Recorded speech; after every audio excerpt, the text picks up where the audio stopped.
Have you ever asked yourself, is a waste disposal site really a problem, or is it all about how close it is to where people live? In today's video, I'll show you how to mapping waste disposal sites near residential areas using buffer analysis with the help of story.mapog.com. Open the MAPOG link, which is given in the description. Click Create New Map at the top right of the homepage. Add a title for your map and a short description about it.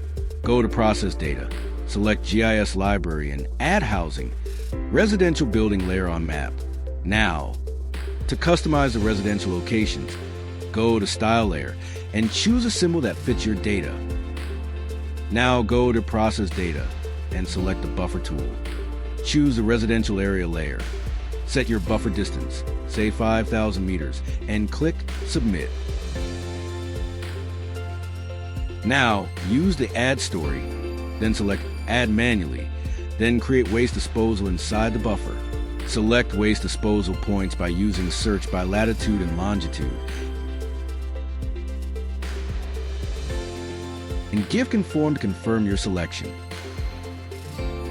Then give the title for your point, write a short description about it, and upload a suitable image.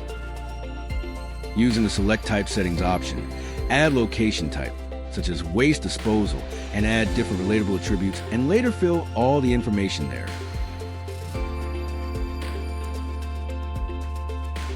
Follow the same process to add more points. You can change the location style and colors and add icons and labels using the point customization option. Go to Preview and Share. Set the map to public. Then click Share Embedded Link to copy and share your map. You'll now see waste disposal points around each residential point. It aids in environmental risk assessment, public health monitoring, and ensuring regulatory compliance.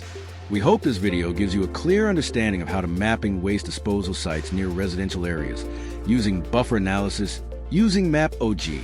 To explore more smart mapping techniques and GIS tools, visit story.mapog.com. And if you need any help, feel free to reach out to us at support@mapog.com.